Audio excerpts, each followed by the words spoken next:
As folks are still trickling back in here, but I think we can get going. Start our second panel, which is the subject will be economic policy in the age of Trump. My name's Ryan Cooper.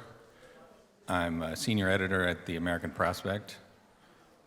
And our distinguished guests here, speakers, we have Pavlina Tcherneva, needs no introduction, you already know who she is. We have James Galbraith from the LBJ School of Public Affairs at UT Austin.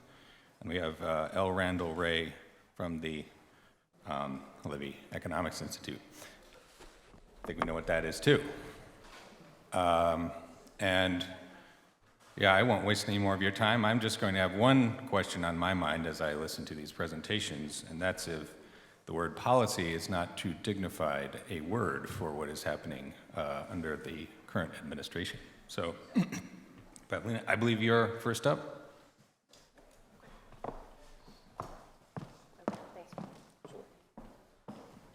All right. Good morning again.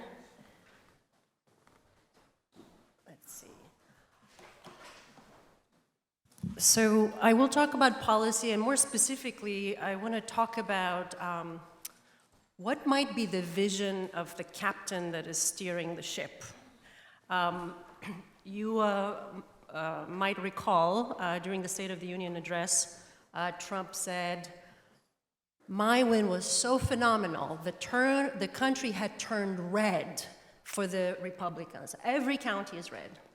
And, you know, he was right in a certain sense. It was red, but it had been red for a very long time.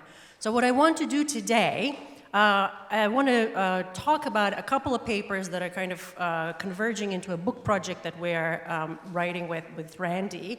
One of the first things that I noticed after the election is I looked at ballot initiatives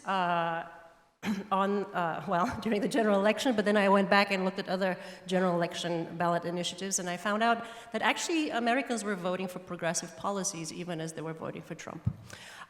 We developed that work with Randy and started looking at the vision that various presidents had offered in the neoliberal era. And what we really wanted to do is, well, a bit of a postmortem. I know you have seen plenty of those, but the one that resonated with us was the one that said the working class has exited the Democratic Party, and we wanted to see what does the working class want.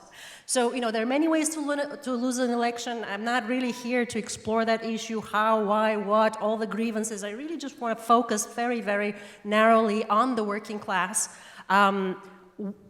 What is the sentiment? There's plenty, ample evidence of what working class people want and how that might coalesce into a vision for economic policy going forward. I think the punchline here is that, you know, Pocketbook issues trump almost anything else in policy.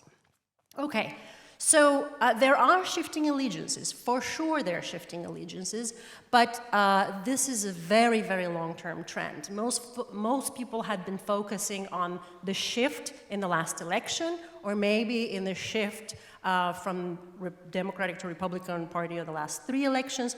We find that this shift is much bigger. But a striking piece of data that I found that I wanted to share here is that what we did is we looked at county level data. This is from the American, I forget which group, Innovation Group. But what they find is also at county level data, they break down the shifts, the increase in the share of the vote that Trump got from 2020 to 2024, and they break down the counties by quintiles. The lowest quintile is the one that had the lowest increase in the share of the vote going to Trump, and the quintile 5 is the largest share of the vote. And what you will find is that he wins over the poor and the unemployed, and the bigger the shift, the bigger the poverty rate, and strikingly, the higher the average percentage of prime-age adults who are not in work. And the numbers are also quite striking. Here we're talking about 20 to 27% unemployment among prime-age workers. Now, Trump wins in economically distressed counties overwhelmingly among Americans who depend heavily on government assistance. I had so much data, I had to cut it out for reasons of time, but you can find that in the book and in some of our papers. This came out from the New York Times just a couple weeks ago. What they were doing is they were looking at the shifts in the last 3 elections, the elections that Trump ran in, and even when he lost to Biden, he still increased the share of the vote for Republicans. And when you look at annual income by county, the shift is really concentrated amongst middle income to low income counties, where Democrats do not gain any new votes from counties that have an average income of $50,000 or less. You observe the same shifts by median income or by level of education. In general, the working class is going to the Republican Party, but this is not just in the last 3 elections. And that's kind of the point that I want to make here. We have known for a very long time that there was a shift in the Latino vote. Since the 60s, it's been falling. It just fell more precipitously in the last few years. There was huge gap in the rural communities. Democrats lost rural communities after the 90s. Yes, 2024 was the first loss in suburban areas in 2 decades, but the urban vote also shrank. But when you look at self-identification, since 2003, there has been a steady decline in Democrats who self-identify as working and lower class, and a steady increase in Republicans who identify as such. This is a little bit of a problem because now elections are being played out at suburban areas and in urban areas, and the rest of the country is not really where politics is playing out, but it matters. All right, so when you look at what happens to swing states, I've given 3 here, in the papers we have more, especially after the 2008 crisis. When you look at the losses in battleground states, the shift is quite striking. In the Obama re-election, a lot of counties that voted for him didn't in the re-election. And then steadily, blue counties turned pink, and pink counties turned red, and red counties turned deep red. And that's a pattern that you see throughout. But I wanted to take a look at, what was the shift over the years in the post-war era to see when Democrats have won, how did the map look? And then, of course, I included the last election as well when they lost. And what you find here is that, yes, the country did turn red, deep red, but it turned red in 2008. And it has been red since. And the country, the elections where you see more blue, I would say, are, the FDR in the post-war era. You can see the FDR elections, also the Johnson, in the Johnson era. So we can talk about why, how, etc. I just want to point out that this is not explained by demographic shifts, not explained by shifts from the rural to, population to urban population. In fact, that kind of dynamic is a lot more complex, and it does not explain these shifts in the voting population. Okay, so the swing voter, we conclude by looking at all of these data and numbers, is really the working class voter. But the way that it swings in the long-term trend. It has swung from the Democratic Party to the Republican Party, and it swings, those that are reliably Democrat, they swing from voting and not voting, right, and the lower end of the income distribution. So we wanted to look at, who the known voters are.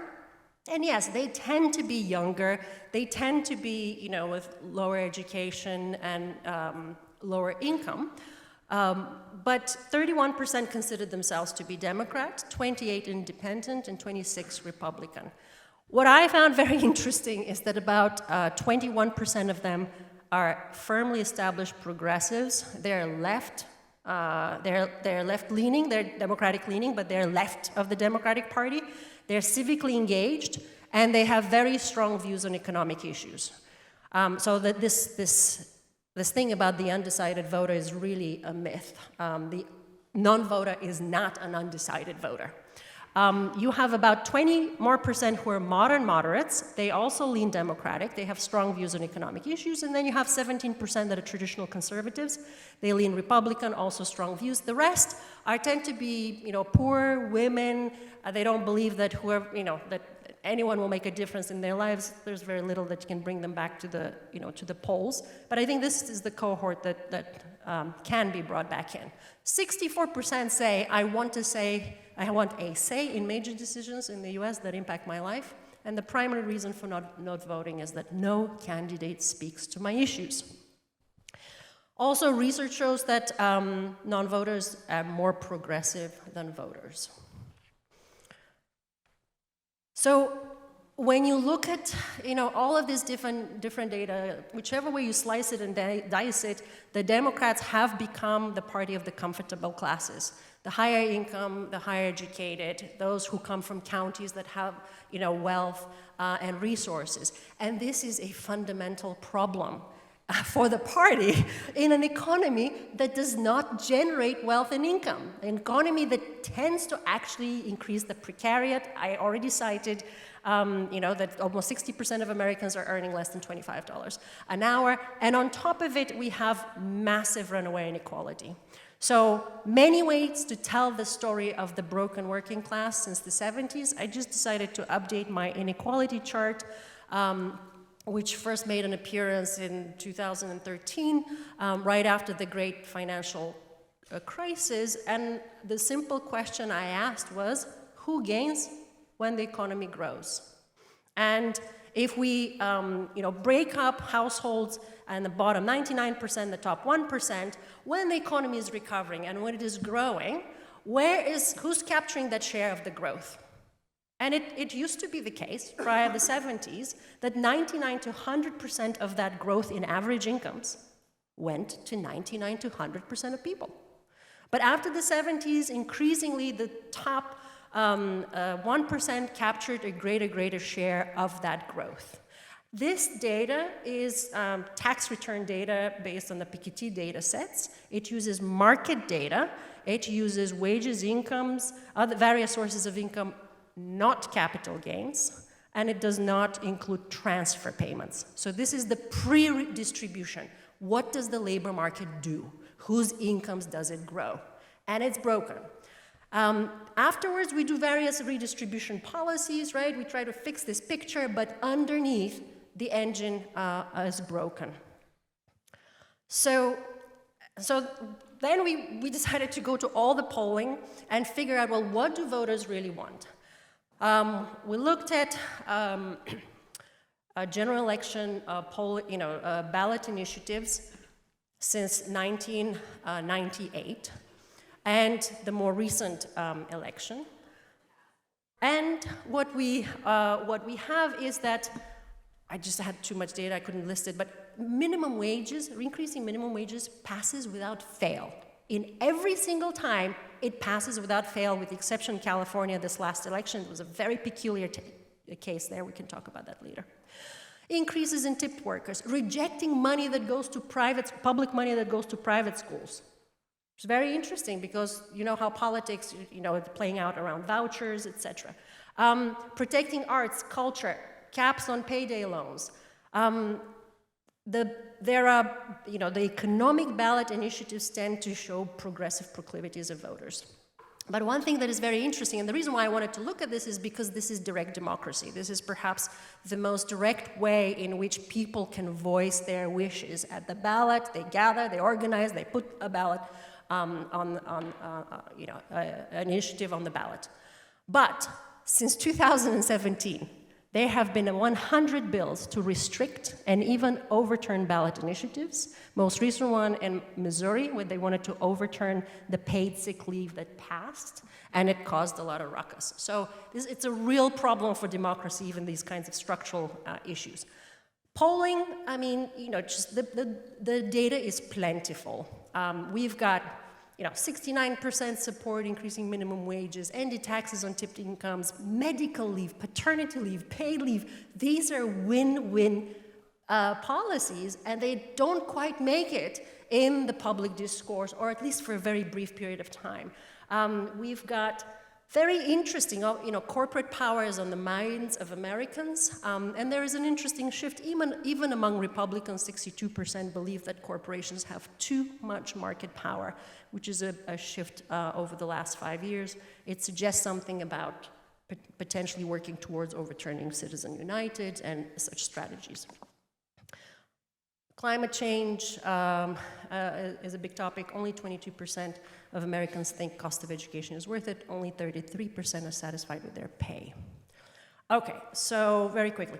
I have been tracking for some time sentiment surveys on the job guarantee. I'm not going to talk about the job guarantee here. I hope you're familiar, but the job guarantee has perennially tracked extremely well. There are surveys that go back even to the 60s and the 70s, and it tracks above 50, even 60%. I just thought I'd flash this one chart here from the Houston Kinder survey that tracks various policies that can reduce inequalities in American society. And the top two the government should see to it that everyone who wants work can find it, and the federal health insurance to cover medical costs of all Americans, right? Jobs and healthcare. These are the top two issues in Americans' minds. And as you see, they are above 60% to 70% popularity. I had a whole section on income support and transfer payments, and maybe I'll get to it in the Q&A, but Americans are not too keen on transfer payments, and it's a very poor way of stabilizing the economy. Like, we need to deal with the structural issues that prevent incomes from growing. A recent survey of youths shows that they're ready to engage in a civilian conservation corps. They believe it's important, it can help their communities, it can help the environment, it can help them get jobs. They're ready to serve. So what we decided to do in the book is then survey the vision that was put together by presidents or for the kind of economy that they would like to shepherd. And this was in the neoliberal era, right?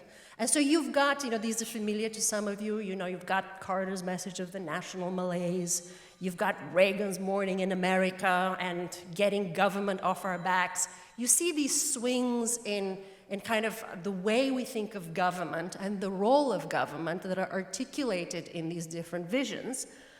Bush Sr. Suffered from his lack of what he called the vision thing. That was in his own Senate bio, and that's how we got the title for the paper, because it is about the vision thing. How do you communicate to Americans what is the economy that you want to create? Bill Clinton had this message of more empowerment but less entitlement, ending welfare as we know it. Then Bush Jr. talked about ownership society, compassionate conservatism, privatization of Social Security. Obama is back with the message of the audacity of hope, and that was galvanizing at the time. It did sound very Rooseveltian, but he talked about jobs for every American willing to work. So what was that all about? Americans want to work, but it didn't deliver. Right? It did not deliver a strong economy. We had the slowest post-war recovery in American history. And then Hillary came with something that's quite ambiguous. America can't succeed unless you succeed. And Trump comes in and says, MAGA, right? Make America great again. Biden reacts. We're going to build it back and better.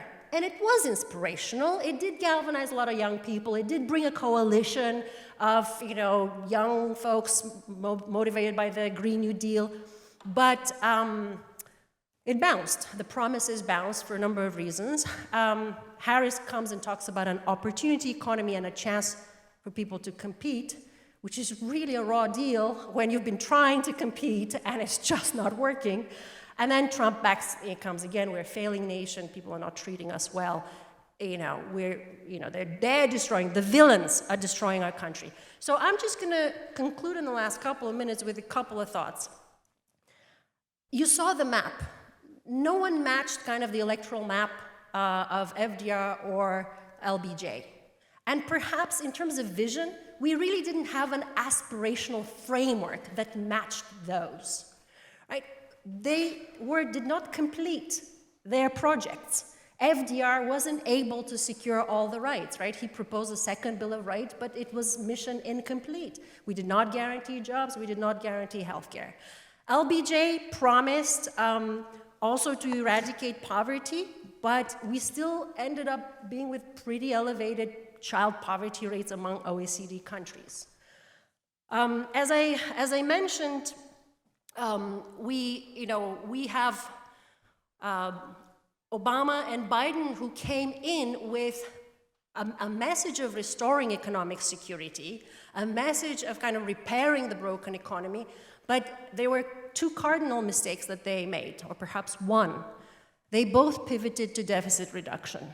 You recall that 2 years after, well, maybe in the 2 years after the election, Obama convened a deficit commission, and minding the budget became priority number one.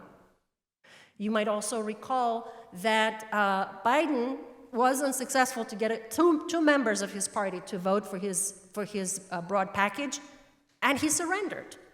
He pivoted both his message and his policy towards either policies towards infrastructure and chip manufacturing, to the exception of the CARE program. You might remember that the CARE package was a significant piece of his initial agenda, and that was completely abandoned. And then the biggest success was that he touted towards the end was the biggest reduction in the deficit in history, right? It was confused messaging, it was lost focus, and it was a fight that he gave up. So what we are left to conclude with is that Americans are caught in this kind of Groundhog Day where they throw their protest votes. They're voting as a protest to the previous president, right? They're not voting for a vision, they're voting to get the others out, and in this particular case, they have voted for the wrecking ball politics of Trump and company. So what is the next thing? I'm a little over my time, but I'll take one more minute. What do we have to offer next? What is the next vision that is being discussed or on offer? And the only thing that you can really point to today is abundance. And I'm not going to go into and discuss, what I think of the book of Ezra Klein and Thompson, but I do share the concern with the over-reliance on market solution, on this techno-optimism. I read the book. There was only one mention of the word neoliberalism. I mean, there are lots of issues with the framework and the way it is being presented. And I think that this insistence on deregulation, even under the left-wing version of cutting red tape, is a dangerous gift to reactionary forces that seek to erode labor and environmental protections at every turn. The proposal pays little attention to power imbalances, to inequality, the struggles of the working class. So I think that the framework is correct. We do want to offer abundance. We have offered abundance once. Think of how transformational the New Deal was for the American economy and for economic security. We need, however, a vision that is much more consistent with the electorate's wishes. We have put just a sampling of policies that can fit within this broader framework, but it really is consistent with the framework of a second Bill of Rights. This is not a wish list. This is not a portmanteau of policies. This really presupposes a new framework for the role of the government, a new vision of what the government is, how it should function, and very importantly, it must have a vision of extricating government from the Wall Street and Silicon Valley nexus. It has to be a vision of public purpose that is delivered by public means, not private interest. Thank you.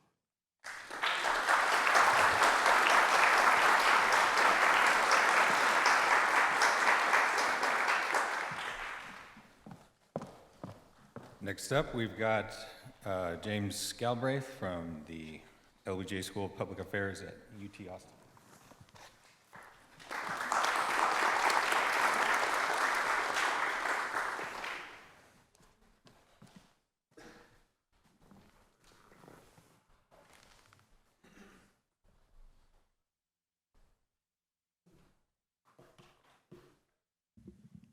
Thank you very much, and it's a great pleasure to be here again. I've been coming to these conferences for many years, and this is not the first time. I think the first one was maybe 25 or 30 years ago that I arrived without any of my baggage. So I'm especially in debt to the organizers of the conference, and specifically to Pavlina for providing me with a shirt and a jacket that I otherwise not have had. I also apologize for not combining my talk with a PowerPoint presentation, but if I had prepared one, then having listened to Pavlina, I would have changed it in any event. But what I want to do is to begin by talking a little bit about an analytical exercise that I've been engaged in for quite a few years now, that is an attempt to understand the political evolution in part of the United States in relation to changes in the structure of incomes and the degrees of inequality in the economy of this country. And it's an argument that dovetails very nicely with what Pavlina has just been saying. I'll refer you to an article published about 4 or 5 years ago now by myself and my collaborator, Jae-hee Choi, in Structural Change in Economic Dynamics, which was based upon a careful state-by-state calculation of income inequality going on an annual basis going back to 1969. And what we found was quite striking, particularly with respect to the outcome of presidential elections, which was that in states where economic inequality rose the most from a base of 69, or especially from 1992, those states drifted over to become the most strongly democratic states in the country. And that is obviously not because people in those states were unusually concerned about the inequality at the state level. It is simply because it reflects the structural basis of the voting bloc of the Democratic Party, which has become a party that is bipolar in its voting base. If you plot the income distribution on a log scale, you'll find that the Democratic voters are concentrated in the two tails of the distribution. That is to say, they are the upper middle class urban professionals, including, I suppose, most of us here, and the lower tail, lower income and largely minority communities, blacks, Hispanics, Native Americans, perhaps a few others. And these two wings form a structural dilemma for the Democratic Party, is that the upper wing does not like the lower wing very much. This is why, it seems to me, that in the dialogues of Democratic Party policy discussion, one hears so much about the dangers of populism, that is, say, the dangers of doing things which would actually redound strongly to the benefit of the lower tail of the Democratic Party coalition, which is expected to vote for Democratic candidates out of historical loyalty and for symbolic reasons, rather than because the party is actually representing their interests. And as that wing comes to realize this more and more, of course, it drifts over to the other side. Meanwhile, the Republican Party, its voting base is concentrated actually in the middle of the income distribution. And the states which have stayed more egalitarian, everybody's had increases of inequality, but those states in which it has been less, those states are predominantly, not exclusively, the states that have been voting for Republican candidates, including Donald Trump. And that is to say, that is because these states have relatively few low-income voters and relatively few very wealthy ones, and their voting population is small towns, urban communities, and suburbs, and it's largely ethnically white, and you can see this very clearly in the geographic distribution of the electoral votes. This Republican Party, however, is also bipolar insofar as it has a small, statistically almost invisible, but of course culturally highly visible, controlling clique, which is to say the oligarchs who dominate our politics and who have surrounded the incumbent president in a very visible way. I don't need to recite their names. You know them. You can read them in the press on a day-to-day or hour-to-hour basis. Fact is, however, that up till now, those people have been able to, let's say, command the allegiance of the Republican voting base. Bernie Sanders' 2016 campaign program was, in my view, an inspired combination of political and economic realism faced with these realities. It was simple, clear, well-targeted, achievable. It strongly resembled the list that Pavlina just put up on the board, including a high minimum wage, Medicare for all, student debt relief and free college tuition, higher taxes on the rich. Very straightforward and very strongly targeted to the economic interests of a particular strata of the population, which brought Sanders from obscurity to a very strong and prominent position in national politics. There are not many other proposals that I would argue meet that test of clarity and targeting, but I will say that I think the job guarantee is one that still awaits a political voice that will bring it into national discussion in a more prominent fashion than has been possible so far.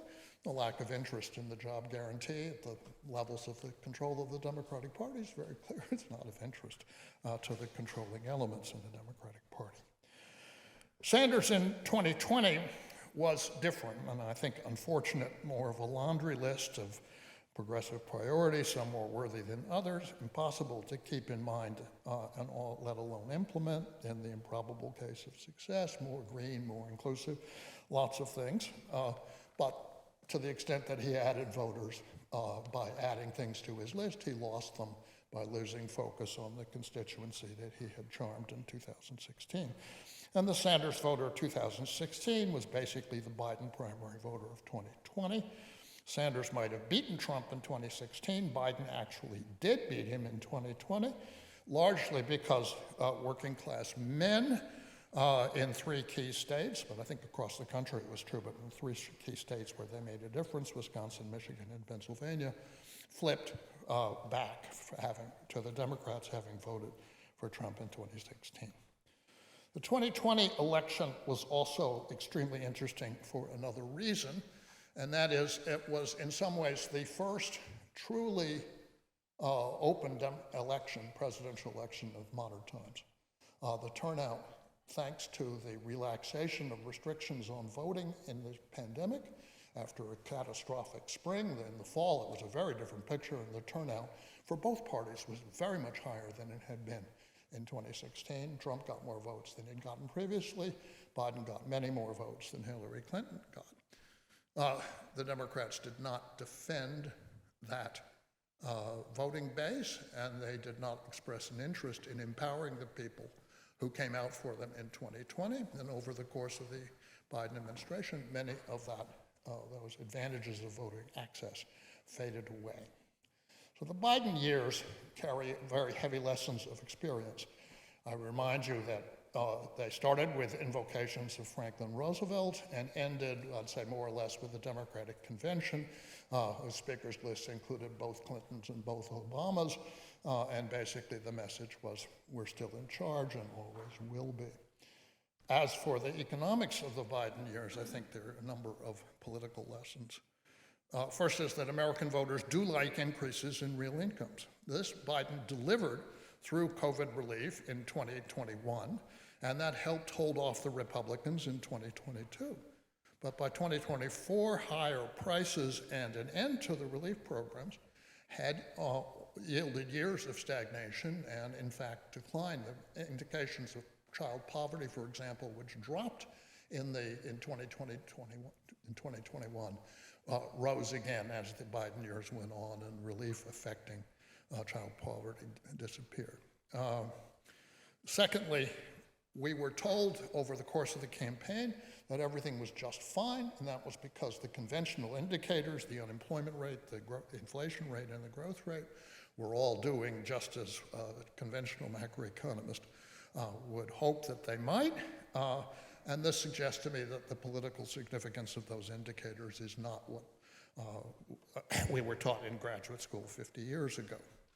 Low unemployment, in particular, is much less of a gauge of prosperity when jobs are precarious anyway, and when the norm is multiple jobs and earners per household. In that case, people simply leave the workforce rather than engaging in extensive search for better jobs, which are essentially unavailable. A low inflation rate brings no satisfaction if prices and profits relative to incomes have risen and they're not getting a gain, catch up in wages and living standards. And the benefits of growth may be concentrated in capital asset prices of limited interest to working people, and particularly very narrow sectors of limited interest to most working people. Third thing I would argue is that long-term investments in infrastructure, which were promised to help transform, build back the American economy, as well as investments in energy and science and environmental concerns, they have very little, if any, political juice in the near term, and possibly not ever. The direct benefit, for example, roads and bridges, flows to real estate developers. It's not something that the average voter puts in their pocketbook and sees, even if it may be good in some sense, it sees as a personal benefit. They flow to speculative energy projects and to tech firms. And in the case of electric vehicles, and I have to say this, I know that some people like them here, there are two people who are prosperous enough to buy one, and that was before Elon Musk damaged the reputation of the brand. There may be long-term benefits and reasons to pursue those programs, but they obviously accrue to people who are not yet voters, in most cases not yet born.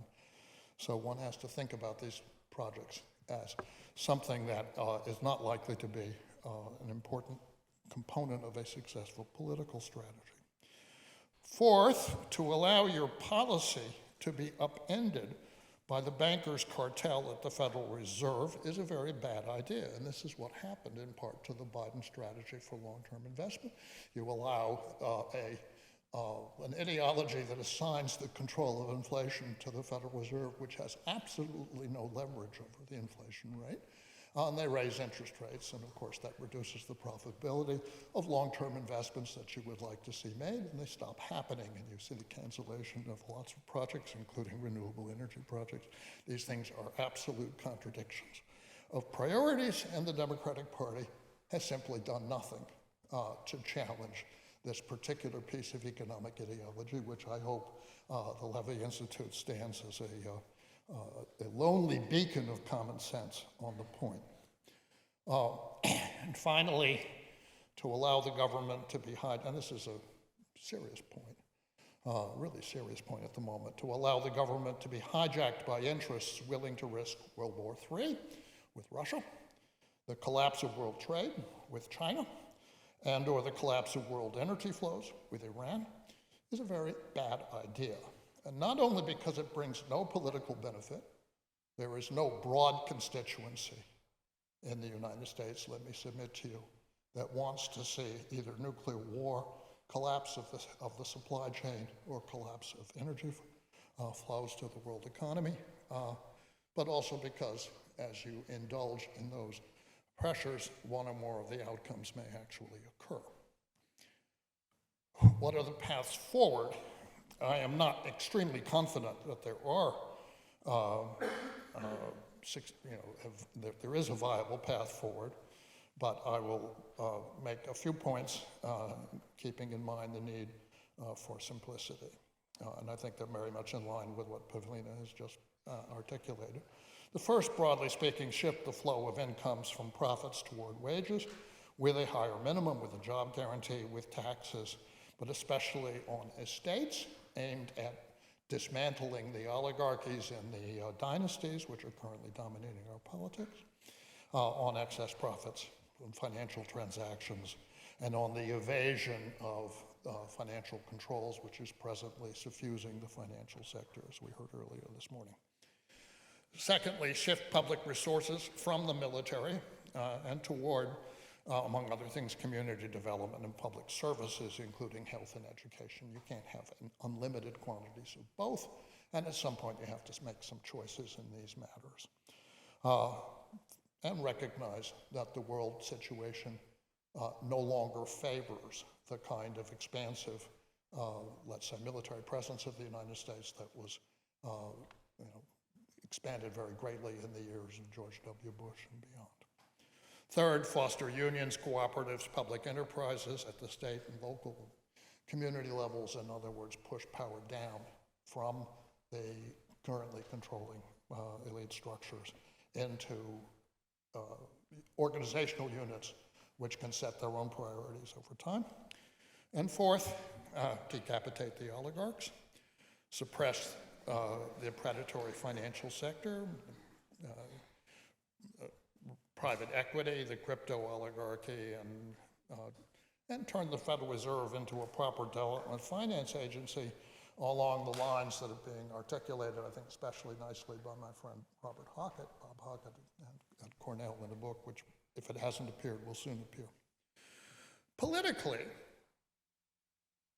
and here I may be drifting into just a moment of unjustified optimism, the opportunity may open up as it is realized that our incumbent president has pulled off a con job on behalf of the oligarchs and the warmongers who are presently surrounding him.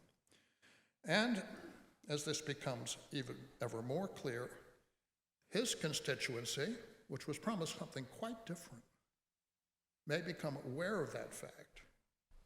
And the present erosion of the lower base, of the disaffected lower base of the Democratic Party toward the Republicans could be reversed.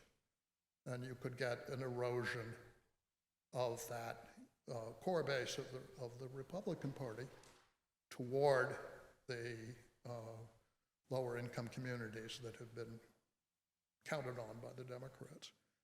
And in order to do that, you have to have a party that genuinely represents those interests. And that's what we don't have. We don't have it on either side. So in order to realize the political possibility of a progressive program, there has to be a fundamental change in the structure and leadership of the Democratic Party. I'm not saying that that's a viable agenda. I'm not saying it's going to be a successful one.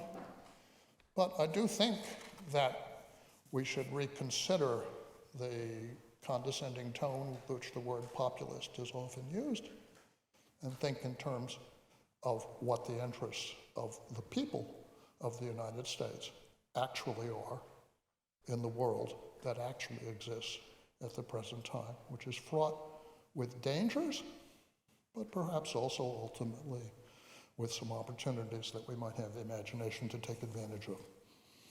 Thank you very much.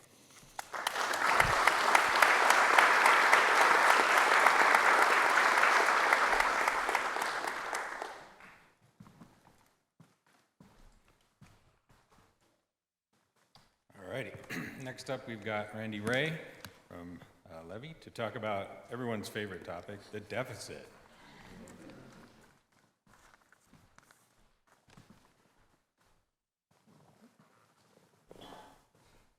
Yes, so getting back to economics. Not too much politics on this one. Let me see. Okay, so I'll be talking about the green one. There we go. The twin deficits and Trump's plans to deal with these. So what's he going to do on the budget? And we know we're going through the budgetary process right now. He's promised to extend the tax cuts, and it looks like we will get that, while reducing wasteful spending. So that's the first deficit. The second is the trade deficit. We're losing because everyone treats us like suckers by sending us their output. And we send them dollars, we get boatloads of stuff, and so obviously we're losing in this exchange. So the tariffs are designed to kill two birds with one stone, and a lot is riding on those tariffs because the projections are that the deficits are going to increase. Barry Eichengreen is well known for his claim that the U.S. enjoys an exorbitant privilege. The U.S. dollar is special because trade deficits don't lead to devaluation of the dollar, and we have no trouble financing our excessive spending. It won't raise interest rates because the world is glad to lend to us. But that's coming to an end. The credit raters are on the attack. They actually began back in 2011 when Standard & Poor's downgraded United States government's debt. Fitch waited till 23, and now Moody's has struck last month. The consensus is unanimous. The dollar's days are numbered. Borrowing costs are going to rise. We have to get the fiscal house in order. So the twin deficits debate, which the older people here will remember, that occurred back in the 80s, is back with us. And for those who are younger and don't know what it was, I'll come back to that a bit later. Okay, the question is, how should sovereign government debt be rated? After they downgraded Japan way back in 2002, I looked around for justifications, and as I will say in a minute, I actually wrote to all of the credit ratings agencies to see, why are you downgrading Japanese government debt? John Bone said publicly, the president of Moody's, our rating measures the probability that the issuer will default without regard to the country, industry, or type of fixed income obligation. And Mitsubishi Security said Moody's and others have used historical default ratings for corporate entities. On the other hand, regarding sovereigns, particularly highly rated OECD countries, there's a lack of data. So they measure risk of default, but no highly rated OECD country has ever defaulted. Okay? It's pretty hard to put probabilities on things that never happen. You know, like me winning the lottery because I never play the lottery. Okay. In 2011, S&P downgraded the US, and the New York Times invited 8 of us to contribute. I have no idea why they asked me, but anyway, I did contribute. I'm just giving you a sample. Here are 3. So Eichengreen, as I note in my book, the political gridlock and uncertainty could be the catalyst for a mass flight away from US Treasury bonds. The dollar would crash, interest rates would spike. This could make the last financial crisis look like a walk in the park. It's going to be worse than the global financial crisis. Eve Smith, Naked Capitalism, I like hers. She chastised the raters instead. The United States is simply not at risk of default. Default is impossible for a sovereign currency issuer. Standard & Poor's should be embarrassed, okay? But Barry Ritholtz is the best. I've stopped paying any attention to anything that S&P says or does. Its performance over the past decade has revealed it to be incompetent and corrupt. It sold its AAA ratings to the highest bidder. It's the broker who lost all your money, the girlfriend who cheated on you, the partner who stole from you. I suppose this is a peek into his personal experiences. Okay. So my response.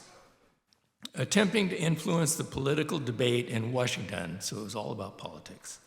The raters who blessed every toxic waste subprime security with AAA ratings now see problems with sovereign government debt. A decade ago, Moody's downgraded Japan, so I wrote to them, pointing out that a sovereign currency issuer cannot be forced into default. And they actually did backtrack, although I have to admit, Moody's was the only one that responded to me. The others did not. And they said, we're not rating ability to pay, but rather the prospects for inflation and currency depreciation. Okay? So it's actually not a ratings of the credit. After 10 more years of running deficits, so now I'm writing in 2011, 10 more years of running deficits, Japan's debt ratio is 200%. It borrows at 0. It makes every payment that comes due. Its yen remains strong, and deflation, not inflation, reigns. So 10 years later. And now it's almost 25 years, and nothing has happened. Okay, what's the nature of the credit risk? Sovereign government debt is different. There is no risk of involuntary default. So credit rating is not applicable. In the US, there's a possibility of voluntary default because of the debt limit. So there's a political risk that Congress might choose to default rather than raise that debt limit. Maybe we should assess that, but not by credit raters.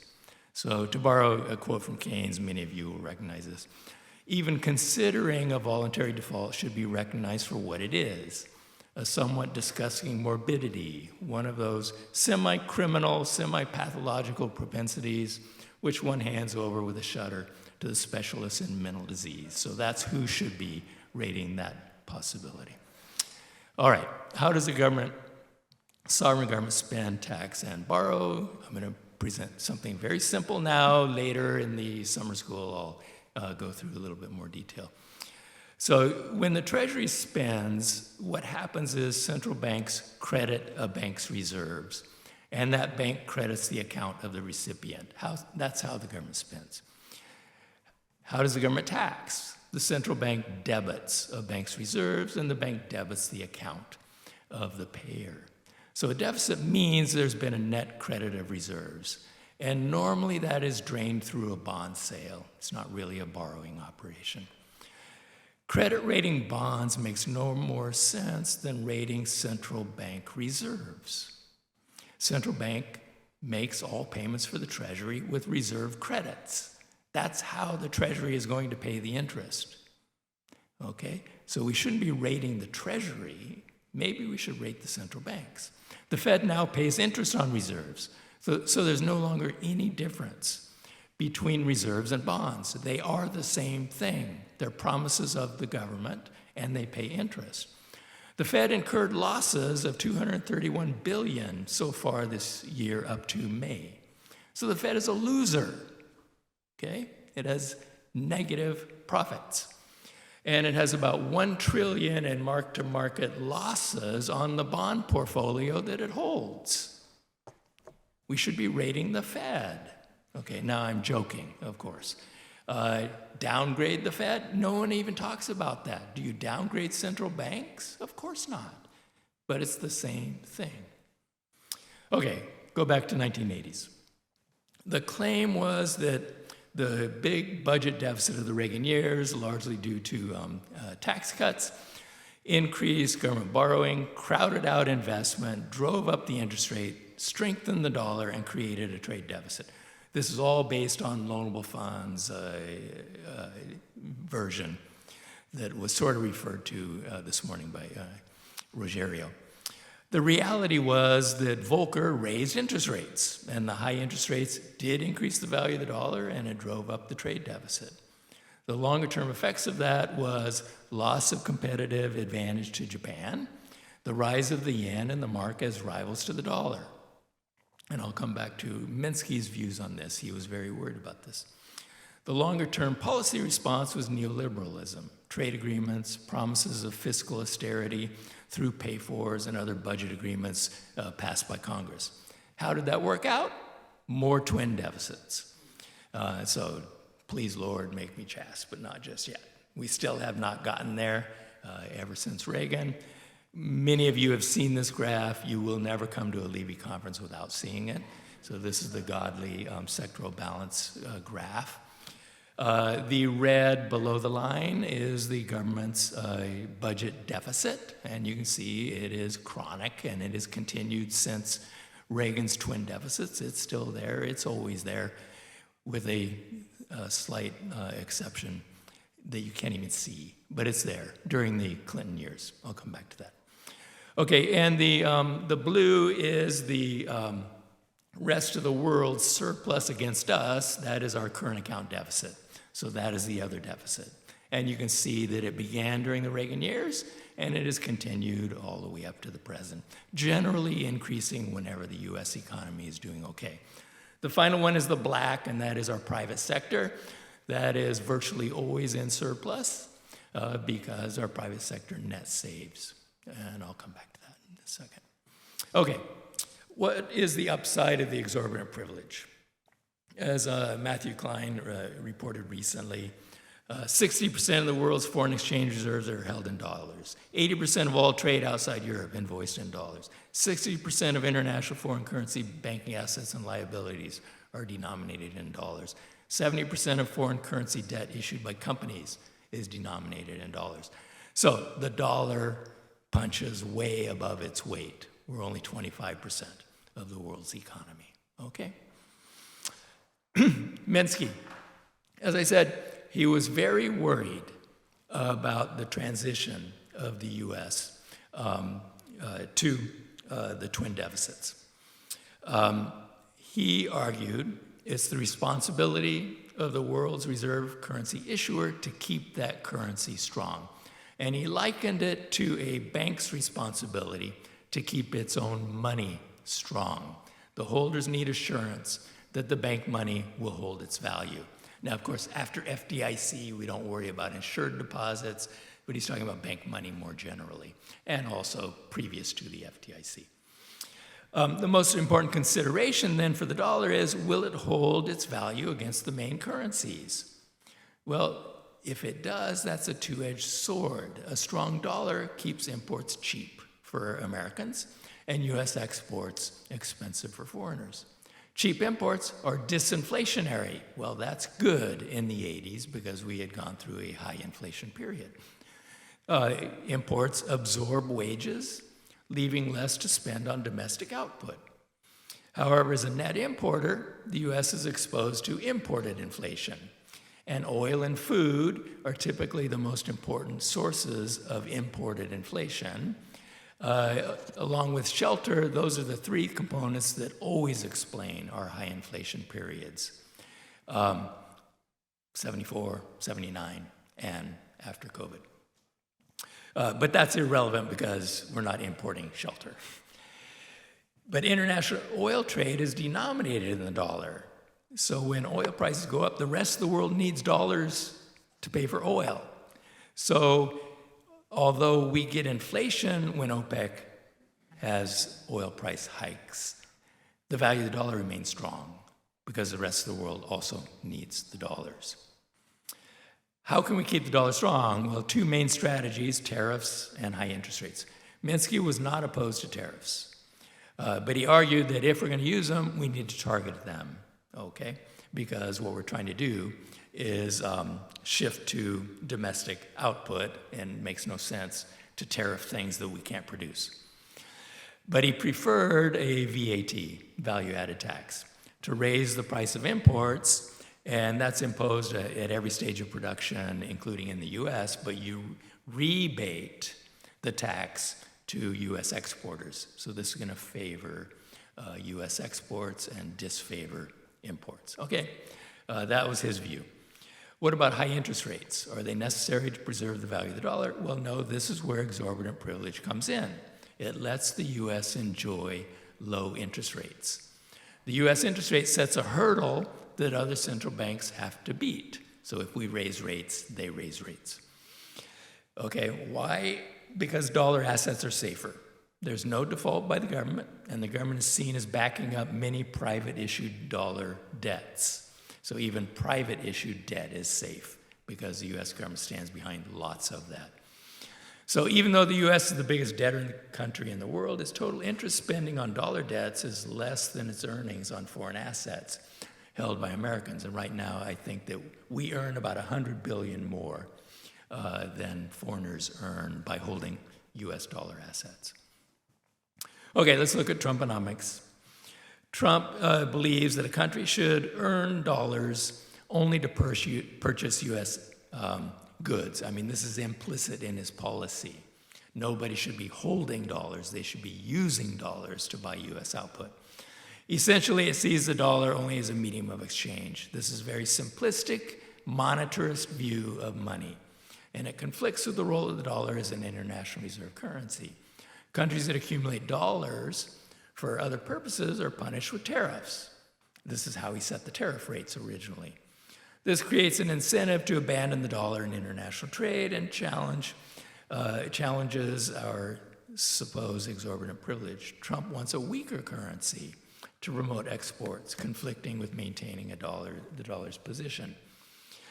So we can contrast these views that are implied in Trump's policy with Minsky's views, which is keeping the dollar strong. Furthermore, Trump has used performance of the stock market as a barometer of economic performance, and a weaker dollar is not likely going to be conducive to a booming stock market. Trump railed against Biden's inflation, but a weaker dollar plus tariffs could spur inflation, which is going to lead the Fed to raising interest rates again. Trump, along with most politicians, wants to reduce the budget deficit. At the same time, he wants to extend tax cuts, so deficit reduction falls on tariffs and spending cuts. I won't go into Doge. Obviously, we got nowhere with that. There are no savings. Instead, I argue that the government's balance will be in deficit regardless of any savings they're able to find or of tariff revenue. And that is because sectoral balances are going to balance. Blaming Congress for its inability to balance the budget makes no sense without a plan for eliminating saving of dollars by Americans, households and firms, and by foreigners. The U.S. domestic sector, as I showed you, almost always runs a surplus, with the exception of the bubblicious late 90s that collapsed into the global financial crisis. Consumers want to save for college, for retirement. And while they might spend more than their income for a while, which they did during Clinton years, they eventually cut back on spending. And if they don't, they will face credit constraints because the lenders will stop lending to them. Firms can and sometimes do spend more than their income to invest in capacity that will increase income later. Those deficits can offset household saving, so that the private sector as a whole could be running a deficit. And that's sustainable at least for a while as firms build up capacity. This is exactly what Japan did during its golden age. Firms spent more than their income from 1980 until near the end of the 1990s. That fueled growth. But eventually, the business sector flipped to a surplus, and it's been in surplus ever since. And with less investment and slower growth, household saving collapsed because income collapsed. Later, the Japanese current account surplus also fell due to the global financial crisis and competition from lower-cost Asian competitors, and all of that created a chronic and growing budget deficit. It's simple math.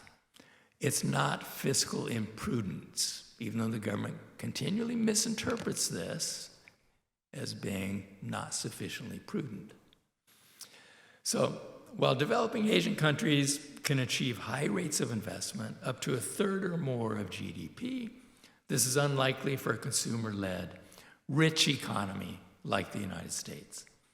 So business sector deficits are not going to offset consumer savings for very long. Our domestic private sector runs surpluses and will continue to do so.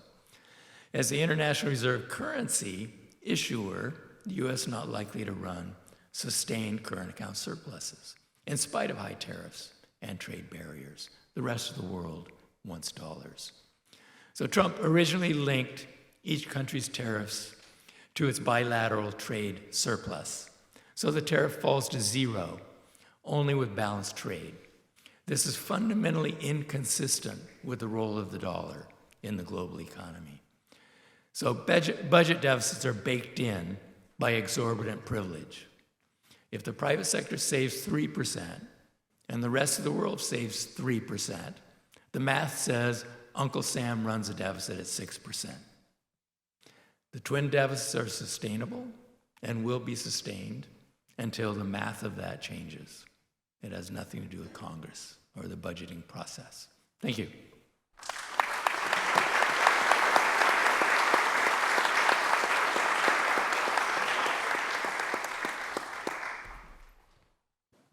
This thing on?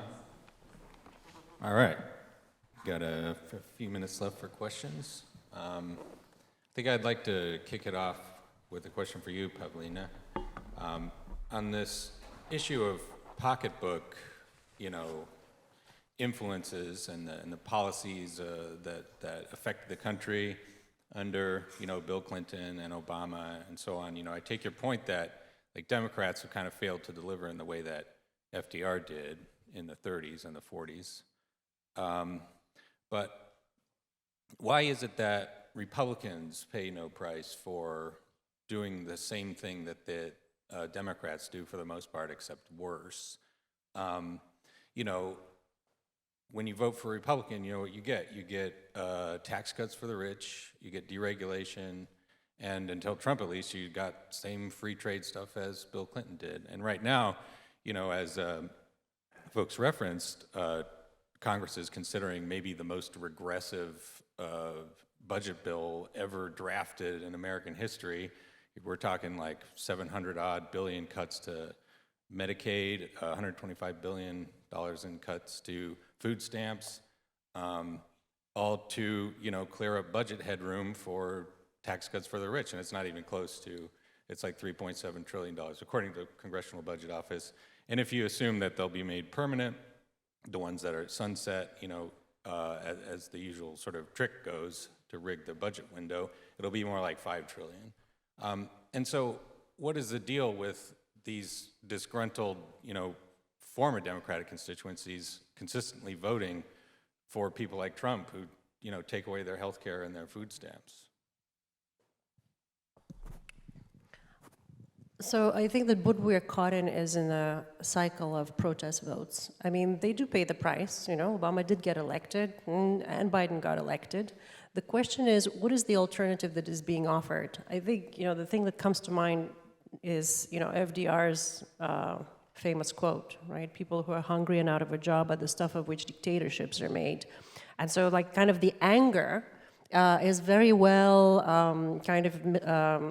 weaponized by the Republican Party, and Democrats just don't do that, right? And they don't go to, blaming your neighbor for your misfortunes. And so there's that kind of dynamic there that seems to be working.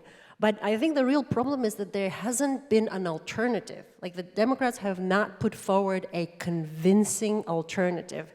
They're increasingly seen as the party that is associated with corporate interests, and America is moving away from that. And the ones that are kind of the loyal base, as Jamie was saying, comes and goes. Like, they just, don't show up for Democrats anymore. They step out and become non-voters.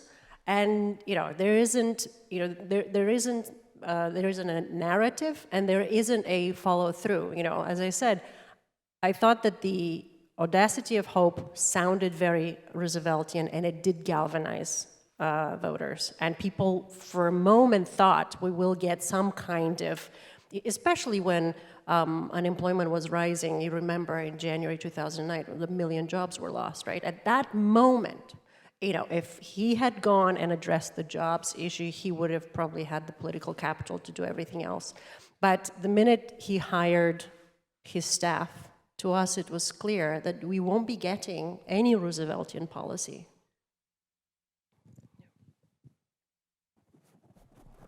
Any other comments on that one right there? I would just say that I don't, if you're saying that the Republican Party is a con job, I don't disagree with that. But I don't think you can fight a con job with a con job. And that's what we've been doing. Well, this is a nonpartisan institution. That's what the Democratic Party has been doing. I mean, it throws some bones from time to time under pressure, and then it makes compromises and backtracks and has low courage of its convictions. And that was the rhetoric that you were that you put in your presentation. It just expressed this perfectly. This has been going on since the Reagan era, and the reaction to it, a complete concession to a neoliberal ideology. I'm not saying that the previous ideology was still viable. I was around in the Carter era, and I know the tensions that led to the changes. But I also know that the sell-by date of the Clinton-Obama ideology is long past. And sticking with it is just going to leave the Democratic Party in a position where it will continue to raise a lot of money when the other side is in power and continue to lose elections. Because in fact, for the consultants and so forth who run the party from behind, getting the money is the important thing. Winning the elections is secondary. When the other side is in power, you can threaten all kinds of bad things and collect lots of good money, and you're not responsible if you don't win the election. So that's where we are. Something has to change if anything is going to change. Well, let's see, we got about 10 minutes. Open it up for questions. We got someone in the beige suit there. Yeah, Mr. Galbraith touched on the gender gap. Microphone coming to you. Mr. Galbraith touched on the gender divisions, which are increasing between the two parties, which is males gravitating to the Republicans and not just white voters, but increasingly minority voters too. And I was wondering if you could discuss that in a little more depth, because I don't see the Democrats really taking any efforts to reverse that. And related to that is the evangelical vote and the significance of that.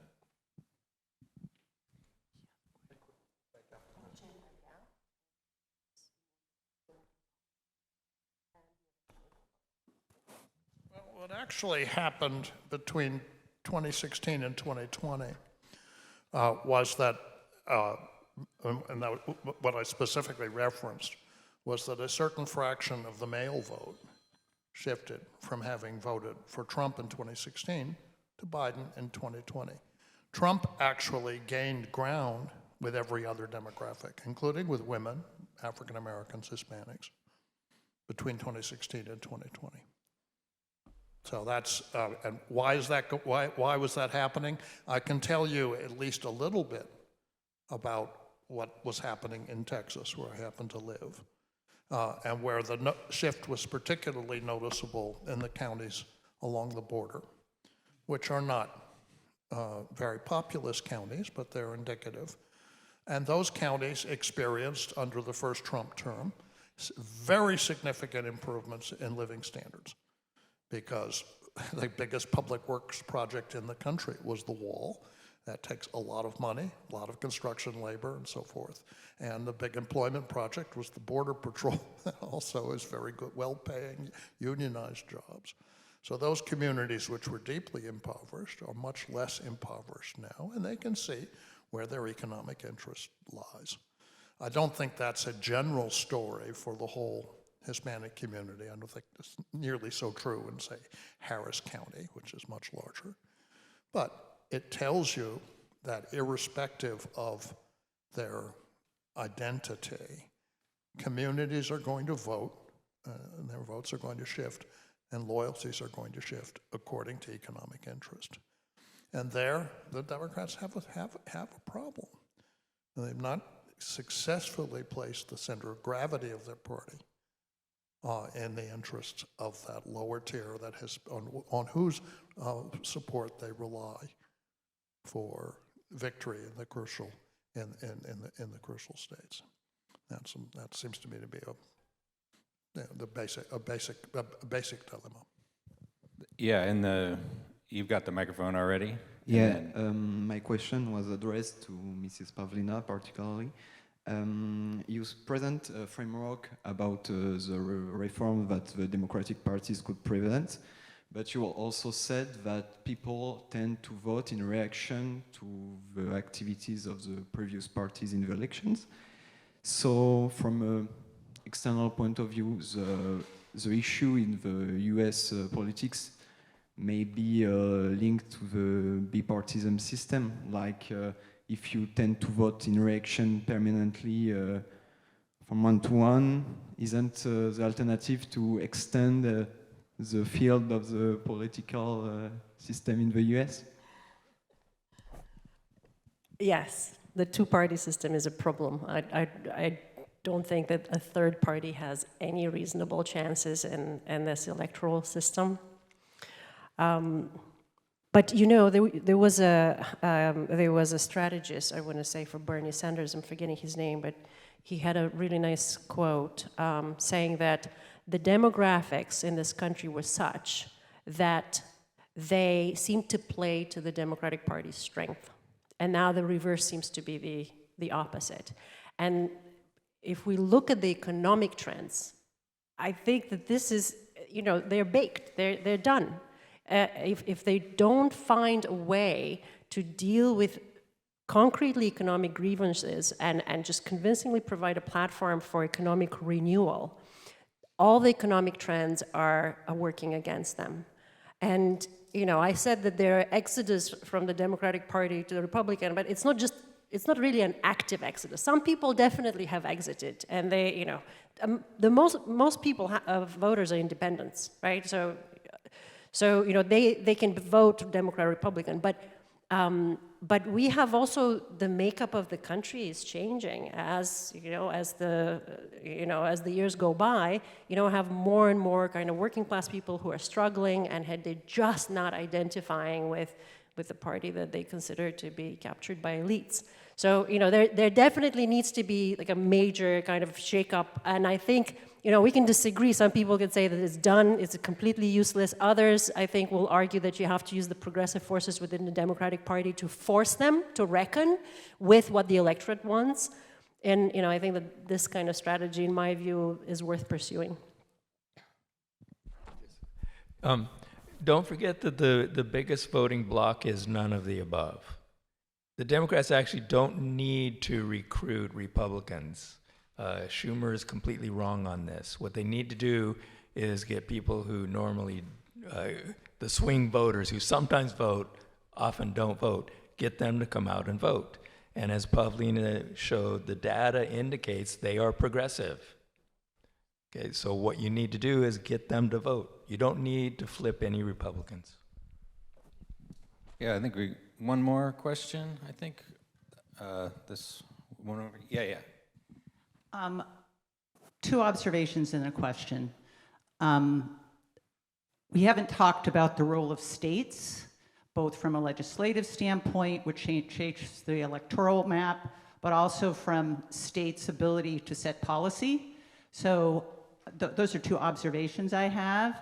And so I'm wondering if one of the ways forwards is to think more about things that can be happening at the state level that collectively then have a national implication. And I refer to that in part, Paulina, because of your talking about the progressive issues which have happened on the ballot, some at the city and the county level, but I think that's an interesting issue to contemplate, and I think the Republicans have done a really good job funding state legislatures, and so I'm curious about that. I'm just going to say this is probably a really good question to ask our keynote, Representative Ro Khanna, because you know, after the election he has been going to town halls and in some deep red states, you know, just to see the grievances, but also I do agree. Politics is local politics, and when you look at ballot initiatives on the state, interim state elections, I didn't go through that research, but I did take a cursory look. It's always taxes. It's kind of, it's always an issue of taxes. And some of them are quite progressive, reducing taxes, people with disability to do X, Y, and Z, reducing taxes here and there. There's still pocketbook issues, but there's a very limited way in which policy can act out at the state level, because the states, have limited capacity to do sweeping economic security, policies. And, as many people know, states are strapped. They have balanced budget amendments. They cannot, even provide basic economic security in times of crisis because they're dependent on the rainy day funds, and it's just a vicious cycle. Like, we really need a fiscal framework. It comes from the top down. But I'm not going to be directly responsive to your question, but since we're coming to the end, I thought I should offer a few glimmers of hope here, just to make you feel better before you leave for the next session. Then, I do think that the political coalition, if that's not the construct that is the present administration, has extreme instabilities built in. And on the immigration issue, I think you can see an example of this. They thought perhaps that by being extremely tough, they would mobilize their base to be very aggressively in support. And of course, every Republican businessman knows that you can't get along without the immigrant labor. And they've come already to say, hey guys, back off. And we're seeing, of course, a lot of reaction in immigrant-friendly communities against the brutal treatment of basically decent and hardworking people. And I think there is an opening for a politics of treating people decently, which would be very broad-based. Similarly, with respect to the trade wars, they came very quickly to realize, perhaps, that depriving the Walmarts and Targets of the country of the basic goods on which Americans have come to rely is not a very smart idea from the standpoint of their own constituency. But to capitalize on that, then there needs to be a fundamental reorientation in the opposing party of its policy toward China, because fundamentally you can't break those supply chains and into the United States, independent of relationships that have been built up over 30 or 40 years in any way that is not very disruptive. And I think the same thing is true, it's potentially true on this question of the generally aggressive posture of U.S. policy. And here we have tensions inside the Trump administration. I don't know which way it will go, but I can be fairly sure that there's no constituency for getting the United States into any further major wars. And in fact, Trump's rise was due to his ability to demolish the Bush wing of the Republican Party, which now has migrated over to the Democratic Party. And if it continues to be a significant force in the Democratic Party, then I withdraw my hopes. It simply will not be possible to return. All right, I think that's all the time we've got. Round of applause for our distinguished panelists.